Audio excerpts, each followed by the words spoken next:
Hello YouTubers, Alaska Prepper here. Well, I've been working on this payday prep for a while now, but today I had to go to Costco and I actually found 3 items that are pretty good prepping items and that were at a pretty good price, believe it or not. So I figured I'd show you that as well. Most of the things that I'm going to show you here, ladies and gentlemen, are things that I think that in the future you may have a little bit of problem finding. And even if you can find it in the future, I will still stand by what I've always said, that tomorrow is going to cost more than today. Meaning that why not put it in your prep stock, in your prepper pantry?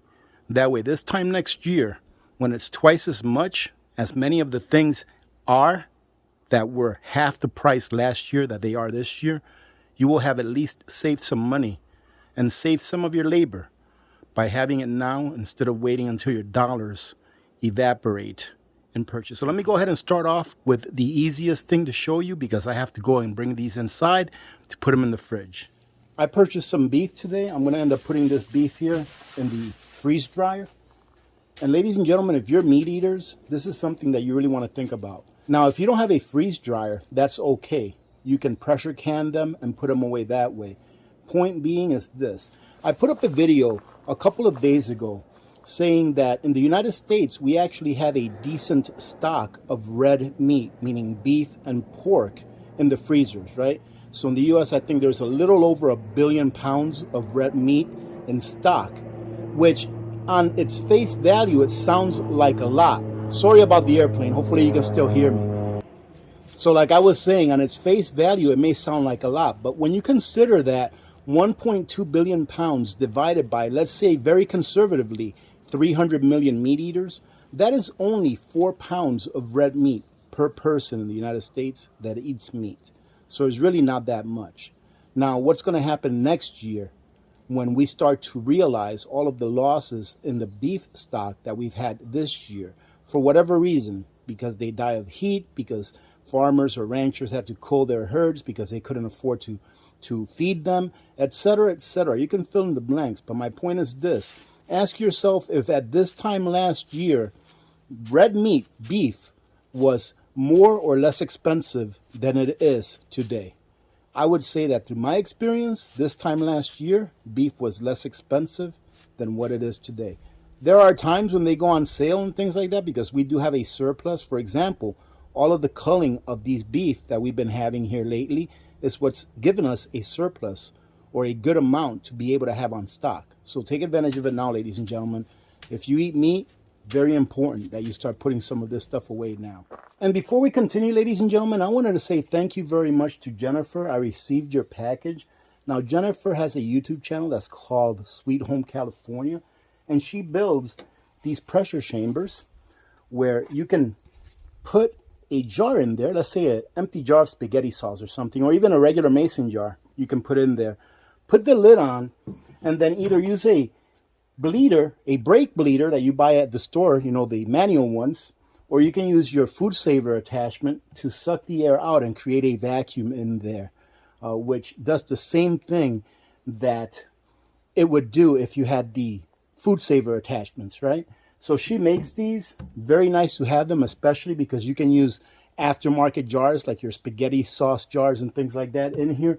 So I want to say thank you. She sent me this as a gift, and I can see that she's made a few improvements to it. And one of the things that I recommended that she do when I reviewed this for her was that in the bottom of this right here, that she include some kind of a padding. And you can see that she includes that now. And the reason I said that is so that when you put your jars in there, they won't like hit the bottom hard. And another thing that I saw that she did is that she put a skin on it so that it can make it easier to hold. So very nice. Thank you very much. She also sent me a little bottle of dirt or sand from the Manhattan Beach in Brooklyn, New York City. Very nice. So thank you very much, Jennifer. And I'm going to save the best for last right here. She also sent me this. I think this is beautiful. I already know where I'm going to put this. Isn't that nice? That is beautiful. Ladies and gentlemen, I am blessed. I know it. Thank you very much. This is beautiful. I already know where this is going to go, and I'm looking at it right now. So thank you, Jennifer. If you all haven't visited Jennifer at Sweet Home California, go check her out. And if you like her content, go ahead and support her by subscribing. And by the way, ladies and gentlemen, I'm not just telling you to go ahead and support her by subscribing and shouting out her YouTube channel because she sent me something. I actually do really like Jennifer. I've spoken to her several times. She's a very good person. All right, so let's go ahead and show you what I got for the dogs. As you can see there, I got a large bag of dog food for our dogs. What we do is we always keep one bag outside.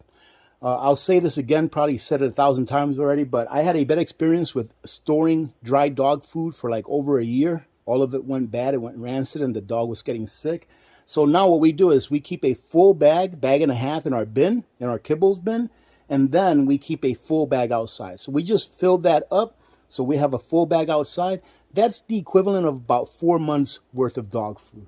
All right, but we also get these for our dogs. I don't know how many of you even know that they have vitamins for dogs, but they get one of these every day, and it's supposed to keep them healthy. And they actually like it as a treat, and they're not that expensive. They come out to about 10 cents per vitamin, and that's about $25 for this bag, but it brings 250. So this is good for about 4 months. 4 months or so worth of vitamins for the dogs. Do the same thing with these. Whenever we have one of these open that we open up new, we go ahead and replace it with a new one. That way we always have about 6 to 8 months worth of vitamins for the dogs. Well, ladies and gentlemen, Mrs. Alaska Prepper was kind of upset that I went to Costco by myself, okay? So I said, don't worry about it. I'll go ahead and make sure to bring you back a gift, okay? And I love these chips.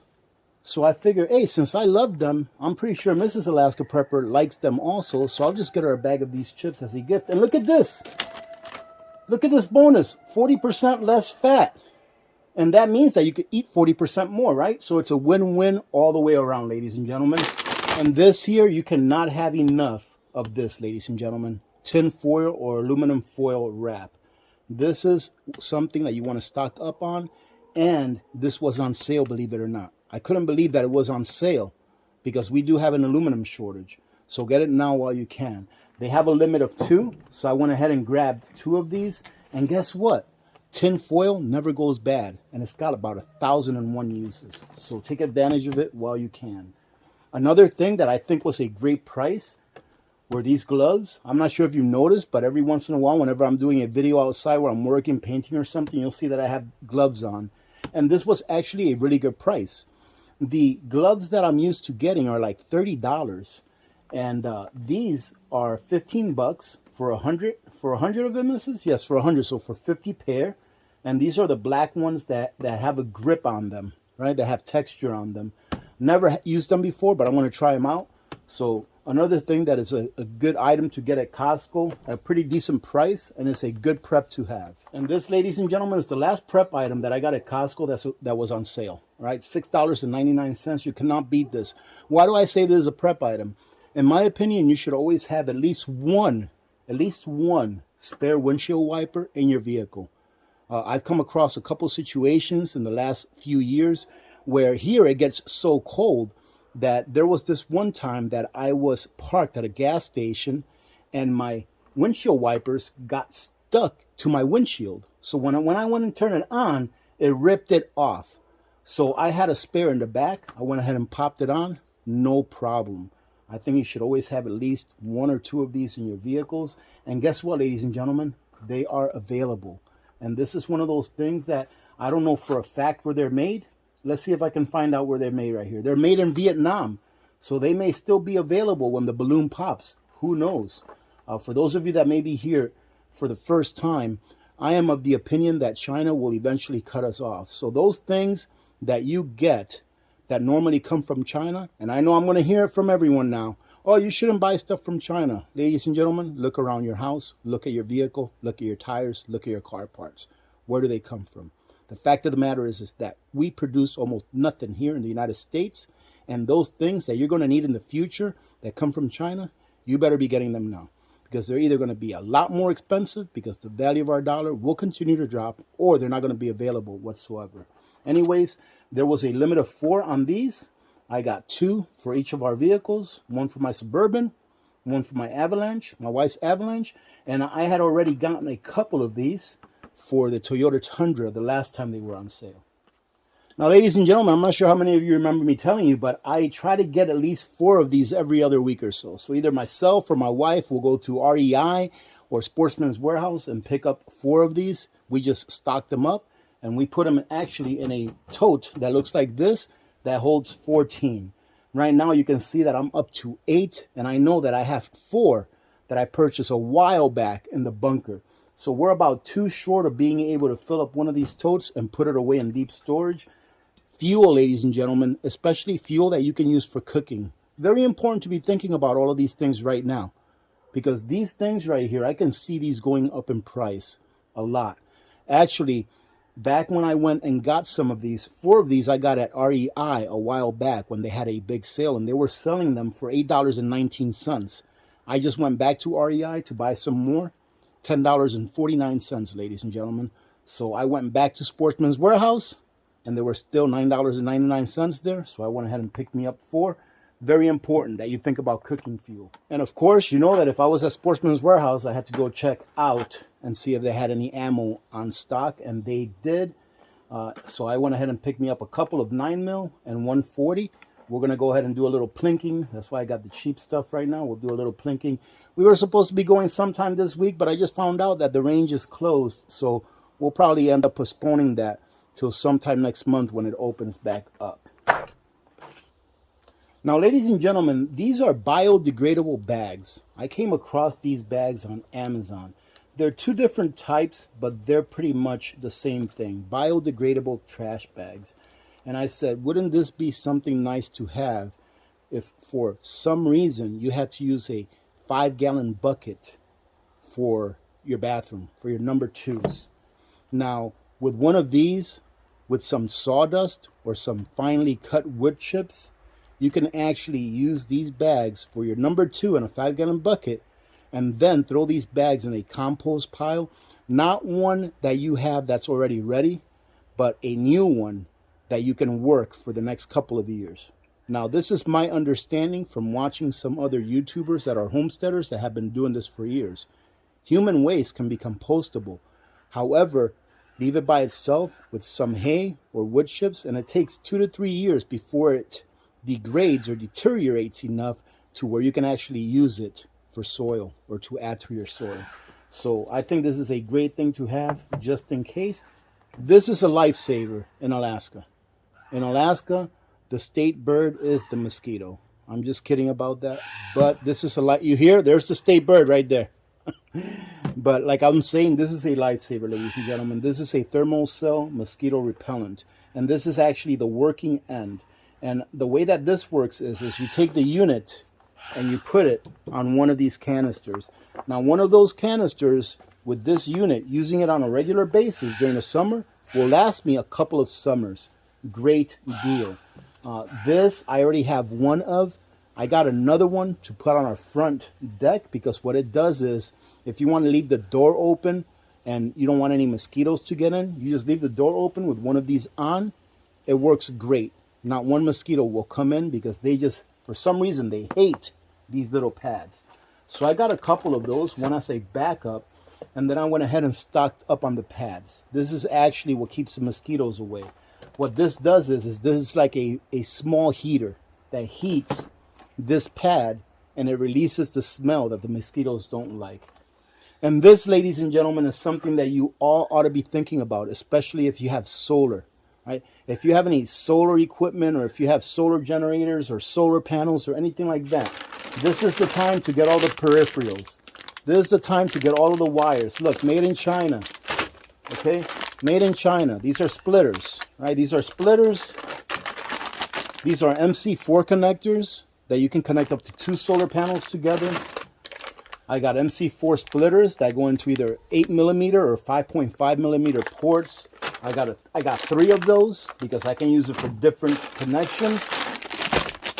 I got a few of the double hookups where you can hook up 2 solar panels, and I also got some of the hookups that will hook up 3 solar panels, like this one. This will hook up 3 solar panels together. Ladies and gentlemen, this is the time to get it. This stuff is cheap. I mean, these were like, I don't know, like 10, 12 bucks, something like that. $10. I mean, it's cheap right now, ladies and gentlemen. But imagine if you have all the money in the world and you need it, but you can't get it. This is the time to get this kind of stuff. At least for me, it is. And also, what I did was I purchased this small kit, which was really inexpensive. I think it was less than $20, where you can build your own connectors. So this comes with a whole bunch of MC4 connectors that you can build your own with the wire. I have the wire, but I forgot to bring it out. It also brings a crimping tool and how to put it together. Very easy, very inexpensive. This is the kind of stuff that you want to have if you have solar. Why? Because eventually you will more than likely need it. Now, the last thing that I'll share with you all is something that I've been talking about lately, and that's oil products. All right. Now, we all know, or I hope that you know, that there is a diesel shortage, but also in addition to that, we're going to be entering into a engine oil shortage, a diesel engine oil shortage, because the facilities that produce the chemicals or the additives that are input into those engine oils for diesel vehicles, they're just not running anymore, and whatever we have on stock is on stock. Now, this is not diesel engine oil. However, I do know that each of my vehicles uses these for their rear differentials and front differentials as well. So I went ahead and I got enough to make sure that I could change each of my vehicle one time. Now, this is something that doesn't have to be changed, but like once every 30 to 50,000 miles, depending on what vehicle you have. But ladies and gentlemen, guess what? That is insurance. Guaranteed that I'm going to use this when? Probably not until about another year or two before I actually need to do it. But it's guaranteed that I already have it. Same thing with your 4x4 transmission fluid. This is what's actually put into the transfer case for the 4x4 vehicle. I know it says transmission fluid, but this is what is actually used for that. All right, ladies and gentlemen, so these are the things that you want to be thinking about. Now, remember, I'm not the one-all, be-all, all right? Everything that you see here are things that I can use, things that I think I will need in the future, or I know that I will need in the future. But for you, it may be different. So these videos are not intended, number one, for me to show off to you what I got. Absolutely not. But they're intended for you to get ideas from. Get ideas from the things that I got. Like, have you thought about this? About the oils that you need for your vehicle? Have you thought about getting extra wires for your solar systems? Whatever solar, generating system you may have. You know, one of the biggest things that causes disease is mosquitoes. Now, think about this. If something really bad were to go down and there was a lot of, people that perished, mosquitoes are going to carry disease. This is something that you're going to want to have. In addition to probably a topical lotion that's natural that you can put on your skin. All right, having said that, ladies and gentlemen, I want to make this video super, super long. I hope you got something out of this. I hope that you're prepping, and I hope that you're taking it seriously. Don't allow prepping to be a hobby. It is no longer a hobby. It is time for you to take this serious. Get those things that you need. If you have to, go out there and do a little extra work. Find something that you like to do and turn it into income. That is the best kind of income that you can make, is making income from something that you enjoy doing. Go out there and do it, ladies and gentlemen. You're going to need your preps. So go out there and prep now while you still can. Thank you very much for joining in. Thank you very much for all of your support. And God bless every one of you.